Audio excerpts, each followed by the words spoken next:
Well, good morning, good afternoon, or good evening, whenever you may be tuning in to the Growing Our Future podcast. Wow, I tell you what, it's exciting to always have guests on, guests that are sharing their experiences, their insights, their tips for success.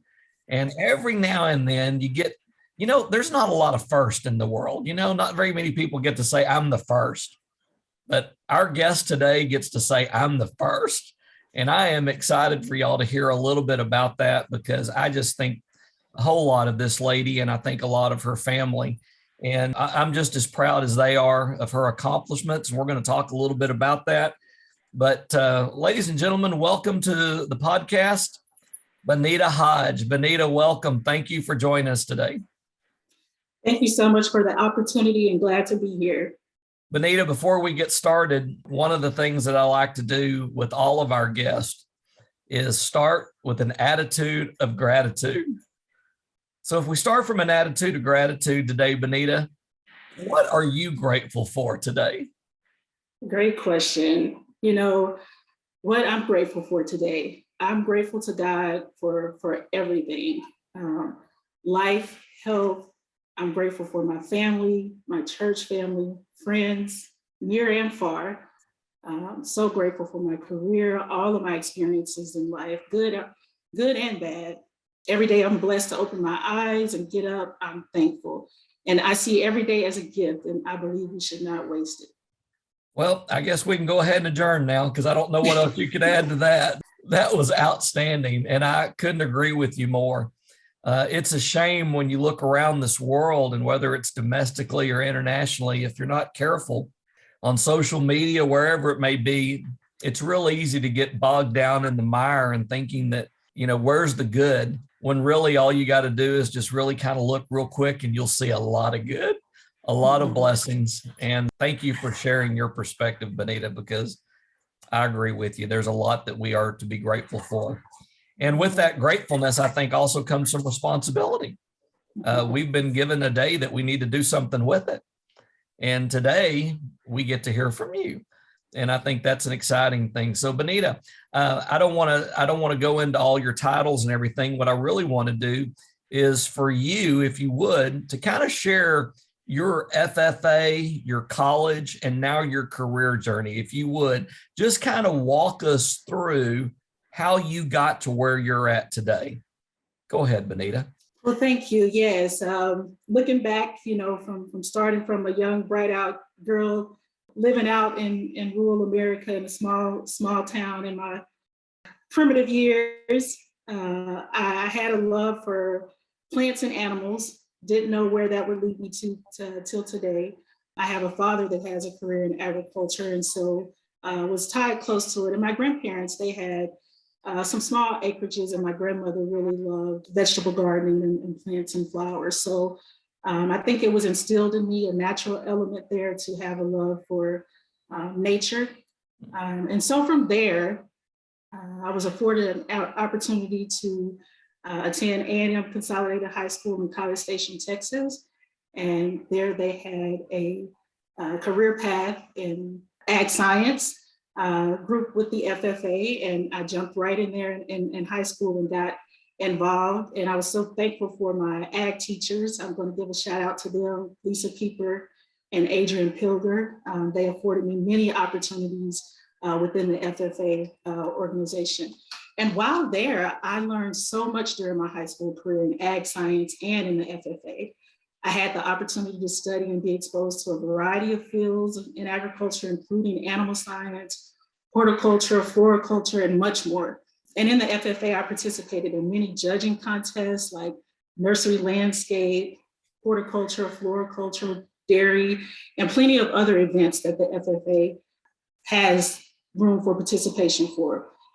And through the many career and leadership development events and the supervised agriculture experience, I learned how to conduct business meetings. I gained record keeping and organizational skills.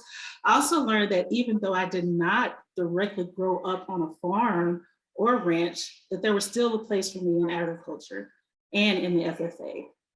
And I not only participated, but I excelled in it. So for those students who think they don't have an what it takes to be in the part of the FFA or in agriculture. It's so, so far from the truth. There's a place for you in agriculture and the FFA organization. It's about so much more than just production, agriculture, farming, and ranching. Every industry has a business side. So we learned about business models. And if a student loves math, they can be an accountant or a statistician like myself. And I'll get to where I got to today. There are engineers, geographers in agriculture, dietitians, nutritionists, teachers, counselors. So there's a place for everybody in agriculture. And FFA gave me the hands-on learning experience and the opportunity to learn about areas in agriculture that I didn't even know existed, like turf grass management, entomology, genetics, forensic science, and much, much more. I was also a triathlete in high school. I did volleyball, basketball, and track. And I can remember my ag teacher, Lisa Cooper, tapping me one day to join the horticulture judging team. And I remember being able to go to only one practice before the competition. And one day after basketball practice, I went to the horticulture practice, and I believe the competition was the next day. And I remember placing in the top 10 only after one practice, and I was hooked ever since to join as many of those judging competitions as I can from there on out. So that encouraged me. And I thank my ag teacher like Lisa Cooper for encouraging me and showing me opportunities to grow and develop within the FFA organization. And so from there, I went on to earn my Lone Star degree within the FFA. I won a state proficiency in vegetable production. Oh, wow. And as Erin mentioned, I became the first African-American female to earn the American FFA degree. So if I can do it, I know anybody can. And with that being said, some of my greatest takeaways were, accountability, responsibility, professionalism, communication, interpersonal skills, and definitely leadership skills. And so gaining all of that from my high school career in FFA and ag science, I was afforded opportunities for internships. And I'll tell you, my first job was with the USDA, United States Department of Agriculture, Agriculture Research Service. And I've been with USDA ever since. I studied in agronomy from Prairie View A&M University, proud Panther. And I went on to get my degree in agriculture with emphasis in agronomy from Prairie View A&M University.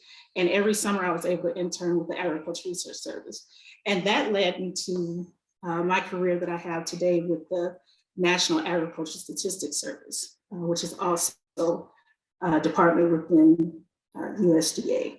So that's where I am now. I currently work based out of Washington, D.C., and I'm a survey administrator.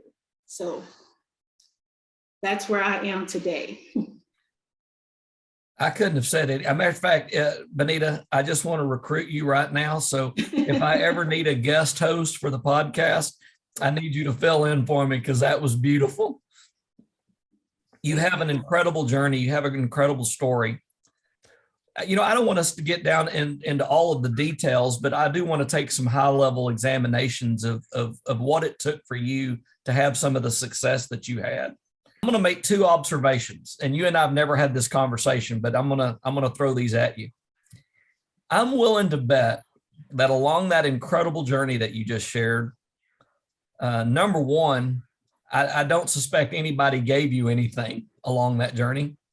And number two, I bet along that journey, you had some uphill battles that you had to fight. So tell me a little bit about how it is to be successful in an FFA career by, taking that incentive, that responsibility, that accountability, and then also facing those times of discouragement that things may not always go the way that we want them to be. What was it like for you along your path to have those moments you had to earn and then also overcome those challenges that you had to face? Great question, Erin. And that's definitely the case, especially when you're in a part of something where you don't see a lot of people like yourself within the organization. And again, having, the support of great ag teachers, and then of course my family that were great support, really helped encourage me through those difficult moments where I thought I may not be able to excel or continue on, or felt like I may have been limited in certain areas. But I just say you have to dig deep. If it's something that you really want to go after, I knew what I love. I didn't know everything about it, but in order to obtain that, I knew I had to stretch myself to obtain that and not let anything hinder you. You know, I heard the other day, which I thought was just so profound, you know, about taking offense to things. You don't have to take offense. You know, people say things, you don't have to take offense. You leave it there and you continue to grow. And, you know, when you're involved in something, you really got to have purpose and something that you want to do with it. You know, you don't just take a degree or participate just to check the box and to qualify for something. You get involved and dig deep so that you can make an impact. And because I love the field of agriculture and all the many aspects of it, I wanted to make an impact. And I believe it was years ago, I heard Rick Risby speak on making an impact and not just an impression. Right. So going the full mile, dig deep, know your purpose, know why you're doing it, and make an impact and not just an impression. Wow. By the way, I was at Centerville, Texas one time at Woody's Steakhouse right there on the interstate. And I stopped to get some barbecue and I walked to the back and there's Rick Rigsby sitting by himself. And I said, Pastor, do you mind if I sit down and join you? And, I'm not even an Aggie, but he and I talked Aggie football and we had a great visit. And he is a great inspiration, by the way, Benita. Two things really struck me with what you just shared. Number one, I love the fact that you talked about purpose. And I do believe we all have a purpose. And if we didn't, we probably, you know, I think it stands to argue that we probably wouldn't be sitting here if we didn't have a purpose. So obviously, I think we have a purpose. But I think something that you said that kind of perked my ears up is you were also driven by passion. There was something there that you wanted. There was an achievement. There was some recognition. There was something you said, I want that. And in wanting it, it didn't matter if there was a hurdle in your way. You were like, okay, I'm going to find a way to kind of navigate that. And, oh, I got to improve this part of my game, so I'm going to study this. And, oh, here's something over here I better read and learn a little bit more about this. But you never lost track of what your goal was. You know, I like to tell people that a goal is a target that beckons. And it just pulled you toward it. And the passion allowed you to keep fueling it. You know, I think that's a good one. And I don't think, you know, we've had other people on our podcast. Not everybody has as clear a perspective, by the way, as Benita had. Benita had a very clear picture early on. And she's very fortunate because she was able to pursue that early on. There are other people that may find a focus or a passion a little bit later in life, but that's okay. If you listen to what Benita said, it's really just find that one thing and then pursue it. Pursue it. Yes. And I will say I was so focused at the time, and I'm just thankful that God put me on that path, that I didn't even realize I was the first African-American female to receive the American FFA degree. So that wasn't even in my viewpoint. I was so engaged at what I was doing. And when I got there, then, you know, we realized I was the first, but I was still so focused on my career path and like you said, my passion and purpose. I love it, by the way. I absolutely loved it. I don't know, Benita, if you realize how many parallels there are in your life and mine. I don't know if you know that or not, but I'll give you an example. Number one, you mentioned the Bible. The Bible says where there is no vision, the people will perish. So that tells you better have a focus on something. If not, you might not live very long. So have something that means something to you. When I pursued being state FFA president, I didn't know that I was the first Hispanic to ever achieve that. That was never the goal. The goal was to get to that finish line. That was the goal. All that other didn't matter. Your goal wasn't to be the first African-American degree recipient. Wasn't your goal. Your goal was that core value that you possess that said, I want that. I'm going to achieve that. And we're going to talk about that here in a second. And along the way, you know, like you said, we faced things that weren't easy. I mean, I was from the Texas Panhandle. I'm from the smallest area in Texas. I had to give my speech in Houston on a podium and lectern so large you couldn't even see me. I'm short. I'm 5'2". I had to stand on a milk crate. And I remember coming up over the milk crate and there were 8,500 people there. And I told them why I wanted to be state president.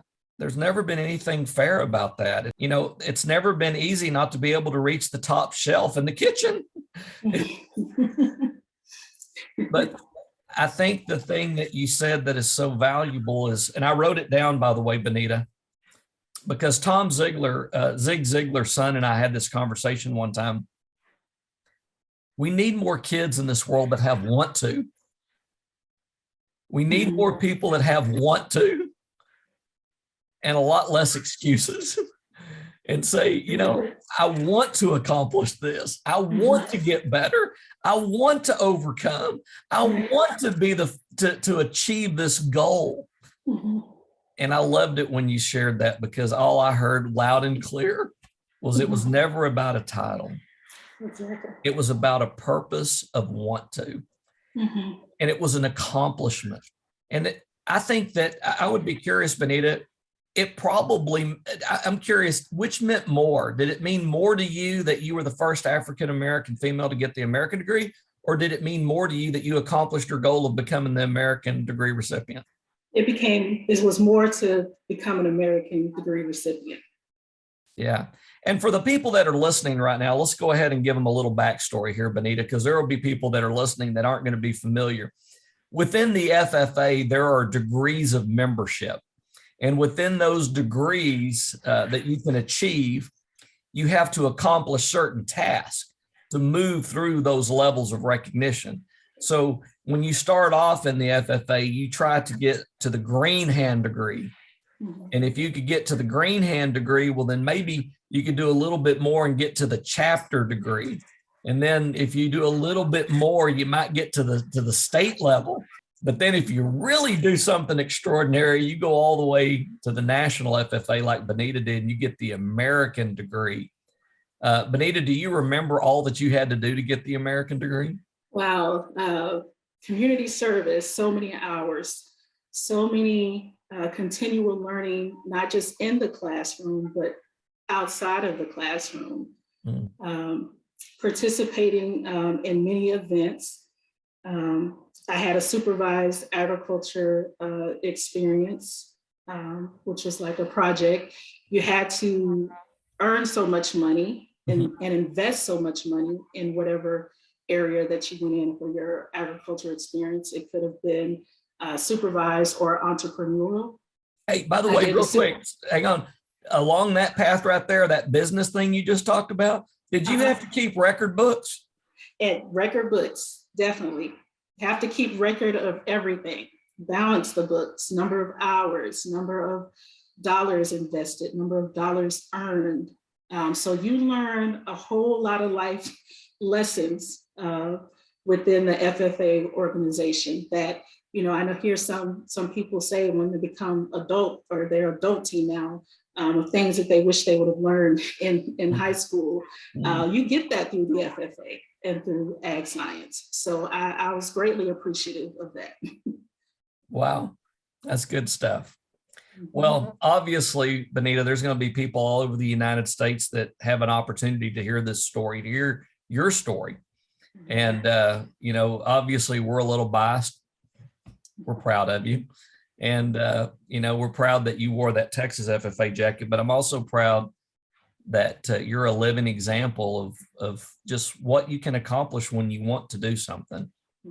And it won't matter. You know, the one thing I tell people about that FFA jacket, the reason I like it's because when you zip it up, you look like everybody else. That's right. Nobody knows your background. Nobody knows where you come from. But guess what? You got to determine what you're going to do in that jacket. and you zipped that jacket up and you said, okay, I want the American degree. And you accomplished it. And because of the professional networks that you established along the way, you actually found your way into a career. And I find that story inspiring. Yes, and you said the key word, career. It's not just a job; it's a career, and every experience really led to the next. And I'm just so grateful for got to travel the nation and the world and meet people from all over the world, networking and the connections that are made. You learn so much. So I believe we're created to know, which is to learn, to grow, and then to sow into others. Oh, we're going to talk about that here in a second. That's good. Benita, I don't want to take off on a bunch of rabbit trails, but I do want to just help people understand the importance of professional networks, professional growth, continual learning. And I know that you were involved with Manners. Could you tell everybody just a little bit about what Manners is and how you got involved and maybe how somebody could connect to that? Yes, when I got to Prairie View A&M University, which is in Prairie View, Texas, just north of Houston, there wasn't a FFA chapter there at the collegiate level, but there was Manners, and that stands for Minorities in Agricultural, Natural Resources, and Related Sciences. And it fosters some of the same opportunities as the FFA. There are competitions in public speaking, you have science projects, leadership development, and many other things that 4-H and the FFA offer as well. And I got involved with that, presented at different events across the nation. I actually won a first place emerging technology competition with the Association of Research Directors Conference that's held in Atlanta every year. And so what's interesting about Manners is it's agricultural, natural resources, and related sciences. So it brings in a lot more of those other industries that I was telling you about, like business, engineering, economics, and so forth and so on. So it's a great organization as well that many of the land-grant universities have chapters. Well, I'm a big fan, by the way. I'm a firm believer that none of us is as strong as all of us. And I'm also a believer that, successful people know lots of people. Mm-hmm. And I think it's important to build professional networks. I think professional networks give you a competitive edge. I've been associated with Manners. I've also been associated with Latinos in Agriculture Leadership Conference, as well as Texas Farm Bureau, and a number of other organizations. The reason those are important is they each provide an insight, an experience, a network. And I think, the cumulative effect of that is it makes you a stronger leader. It makes you a better, more well-rounded leader, if you will. Is that fair to say, Benita? You're absolutely right. So I wanted to throw that in because I knew Benita did that. And obviously that's another thing that I'm proud that she does. Benita, let's talk about the FFA kids real quick. There's going to be teachers and students that are watching, listening in. If you could share 3 leadership tips with FFA kids, what would you tell them? Top leadership skills or tips. One would definitely be integrity. People really look for that in the world and for careers. People want to know that you're honest, they can trust you, and that you show respect. There should be congruence in between your statements and your actions as people watch that. So definitely integrity. And I have to lump accountability in with that one. You want to be reliable and take ownership of what you say and do. So definitely integrity and accountability. Communication is another big one. It's very important to be effective oral and written communication nowadays, for sure. If you're leading people, you got to be able to communicate so they know where you're leading them. And then flexibility. It's important to be adaptable in this ever-changing landscape and conditions, and to be open to new ideas. flexibility is very huge. As you can see, 2 years ago, we've been in this pandemic. A lot of leaders had to step up and adjust and be open to new ideas. And the world is ever changing. So flexibility is definitely a great asset. I don't know, Benita, if you've watched some of my old speech material, but you just said all three of them. It was perfect.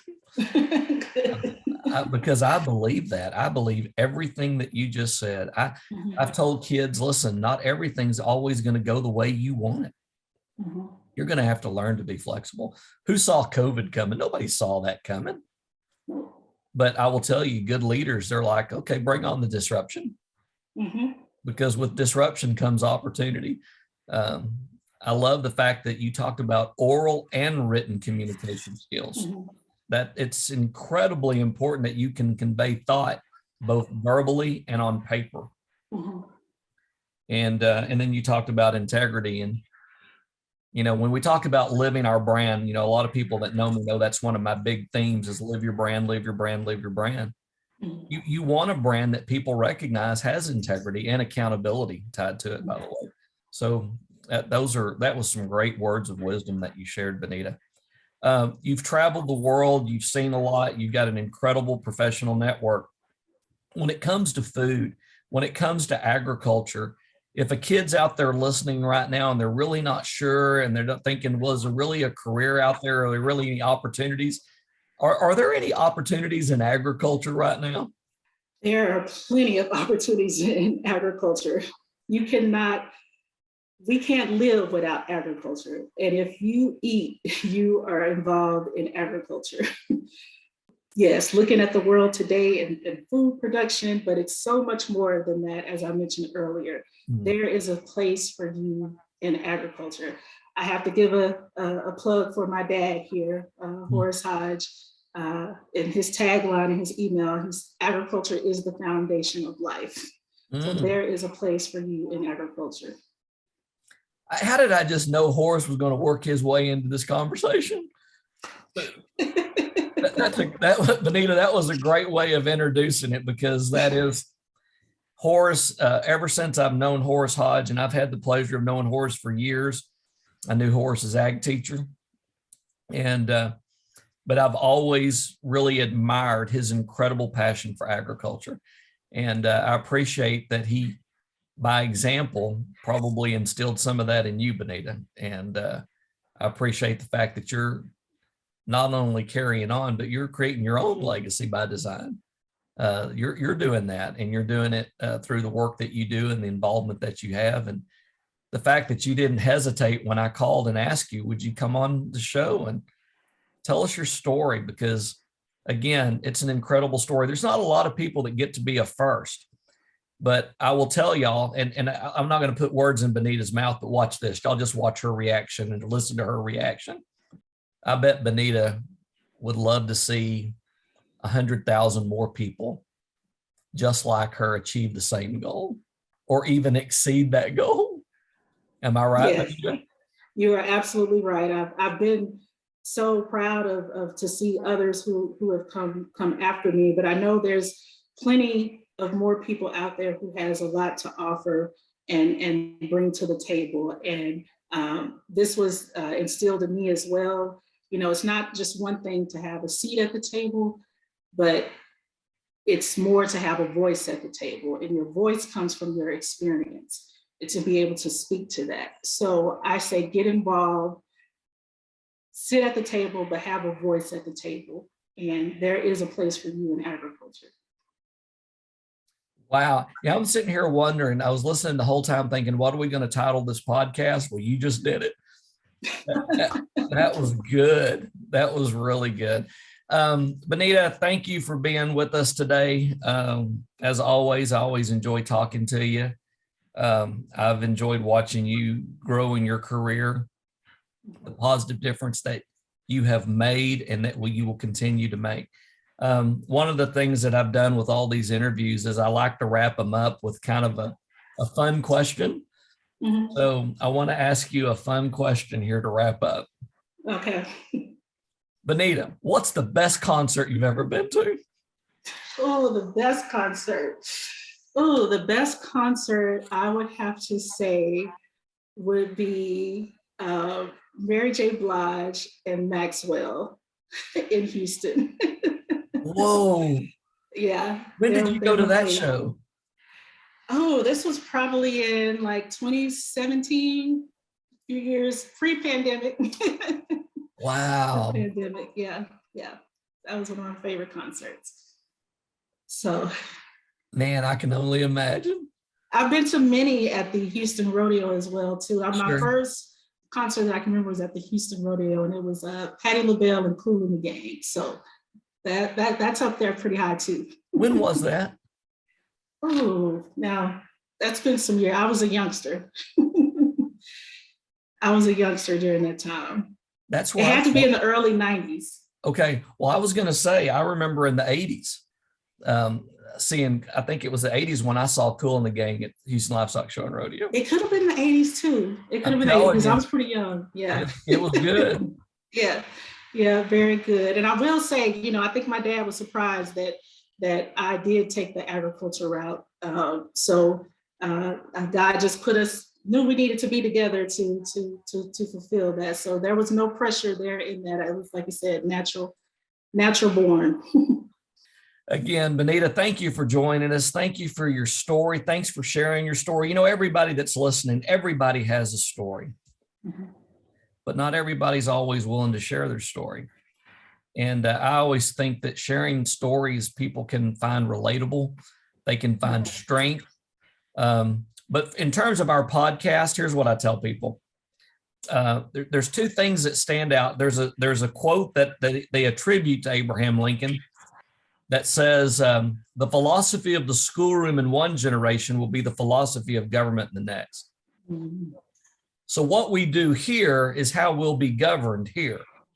I like to think of that as agriculture. If you want to know what the future is, grow it. Well, how do you grow a future? Well, you got to plant seeds. You got to nurture them, and then you got to help them be strong. And I think that through the podcast, we're able to bring people on like Benita that share seeds of greatness, and that all we've got to do is just try to put them in our lives and nurture them a little bit, and maybe grow the opportunities that we want, or maybe grow the family or the relationships or the career that we want. But it all starts with that simple understanding of that you've got to grow it, and growing takes work. And anyway, Benita, we again thank you for being here. Thank you for joining us. Keep on keeping on. We're going to be watching your career. And I hope that some young men and women that are listening to this podcast say, you know what? Benita did it. Alejandro did it. I'm going to do it too. And we hope that you do it in 20 times better than we ever did. So thank y'all for joining us. And we will see y'all on the next episode of Growing Our Future. Thank you.